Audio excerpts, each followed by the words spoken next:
Olá, meus amigos e minhas amigas. Hoje, último dia do ano de 2024, iniciamos o vídeo falando de um ataque russo com mísseis contra o território ucraniano. Isso mesmo, na madrugada do último dia do ano, a Rússia lançou 21 mísseis contra diversas regiões ucranianas. As forças de Kiev disseram que conseguiram derrubar 6 desses mísseis, incluindo um Kizal, que é um míssil hipersônico de alta tecnologia. No norte, na região de Sumy, a situação ficou ainda mais grave. A cidade de Shostka foi alvo de 13 mísseis que causaram danos a 12 prédios. Além disso, as autoridades locais reportaram a destruição de parte da infraestrutura da cidade. E não foram apenas mísseis. Os drones também entraram na equação, com 40 deles sendo utilizados no ataque. Mais uma vez, os ucranianos alegaram que conseguiram abater 16 drones. A Rússia disse que atacou infraestruturas militares e uma fábrica de explosivos na Ucrânia. O Ministério da Defesa russo garantiu que todos os alvos foram atingidos, mas essas informações não puderam ser verificadas de forma independente. Enquanto isso, os ucranianos também responderam com força, gente. Segundo o Estado-Maior ucraniano, eles atingiram um depósito de petróleo na região de Smolensk, que seria usado para fins militares pela Rússia. O governador da região, Vasily Anokin, confirmou que destroços de um drone ucraniano causaram um incêndio no depósito. E ainda nessa linha de ações de Kiev, dessa vez a ação teria ocorrido ali no Mar Negro. Segundo a inteligência militar ucraniana, um de seus drones navais conseguiu abater um helicóptero russo e danificar outro. Isso teria acontecido durante uma batalha nas proximidades do cabo Tarkankut, na costa oeste da Crimeia. De acordo com o GUR, a agência de espionagem ucraniana, o ataque foi realizado com um drone marítimo Magura V5 equipado com mísseis.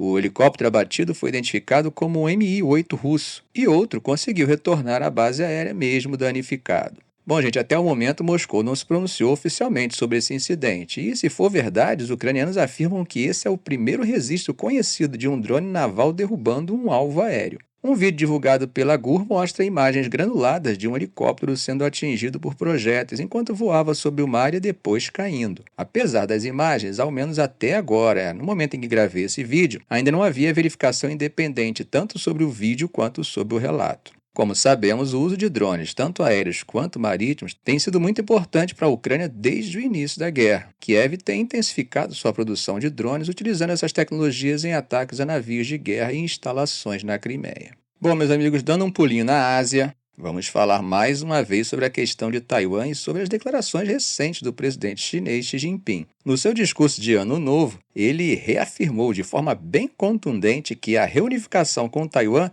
é uma prioridade histórica para a China e que ninguém será capaz de impedir esse processo. Xi Jinping deixou claro que a reunificação não é apenas uma ambição, mas é uma inevitabilidade, dizendo que as pessoas de ambos os lados do Estreito de Taiwan são uma só família e que nenhuma força pode cortar os laços familiares ou deter essa tendência histórica. Como sabemos, gente, mesmo dentro de uma temporalidade diferente da temporalidade ocidental, ou seja, com uma visão de longo prazo muito mais pragmática do que a nossa, essas palavras são acompanhadas por ações cada vez mais assertivas de Pequim. Durante o último ano, por exemplo, vimos o aumento na pressão militar da China sobre Taiwan, com navios de guerra e aviões circulando quase que diariamente nas proximidades da ilha. Autoridades taiwanesas interpretam isso como uma tentativa de normalizar a presença militar chinesa na região, mas podemos entender também como uma reação a interferências crescentes de estranhos nas alegadas relações de família. Esses estranhos seriam o Ocidente, sendo preciso mesmo, os Estados Unidos e aliados como Austrália, Reino Unido e Japão.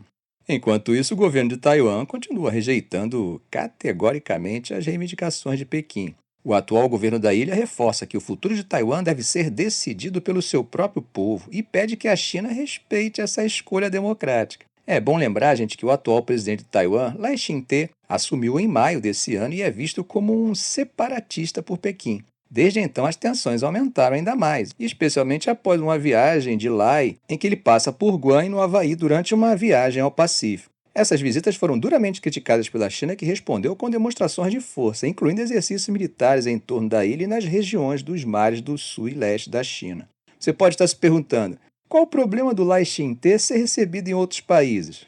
A questão do reconhecimento de Estado, né? E aí entra a chamada One China Policy. Para a China isso é sagrado, indiscutível, e a própria relação da China com os outros estados é condicionada a esse reconhecimento de uma só China. Quando outros estados fazem qualquer gesto que aponte para a legitimação de Taiwan, isso gera uma reação chinesa.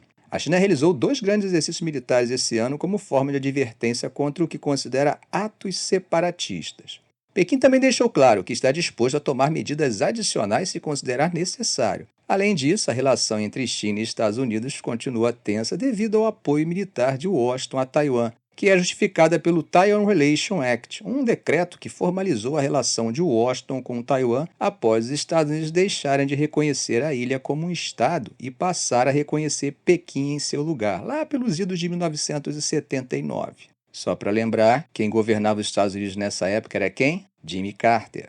Bom, gente, atravessando o Mediterrâneo, o conflito envolvendo os Houthis no Iêmen, os Estados Unidos e Israel ganhou novos contornos nos últimos dias. Washington confirmou ataques diretos contra instalações controladas pelos Houthis na capital Sanaa e em áreas costeiras.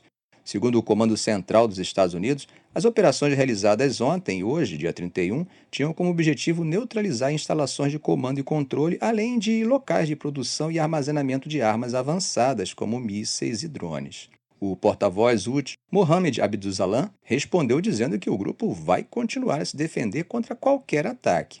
O Iêmen já está devastado por anos de guerra, né, gente? E agora está novamente envolvido em conflitos com atores regionais e globais. Os Houthis aliados ao Irã intensificaram seus ataques contra Israel nos últimos dias. Eles confirmaram ter disparado um míssil hipersônico contra o aeroporto Ben Gurion, perto de Tel Aviv, e um míssil balístico Zulfiqar contra uma estação de energia ao sul de Jerusalém. O impacto desses ataques, mesmo com interceptações por parte das defesas israelenses, é muito grande no nível psicológico e estratégico, já que desafiam diretamente a segurança interna de Israel. Afinal, gente, quando falamos de mísseis hipersônicos, não imaginamos isso nas mãos de um grupo armado.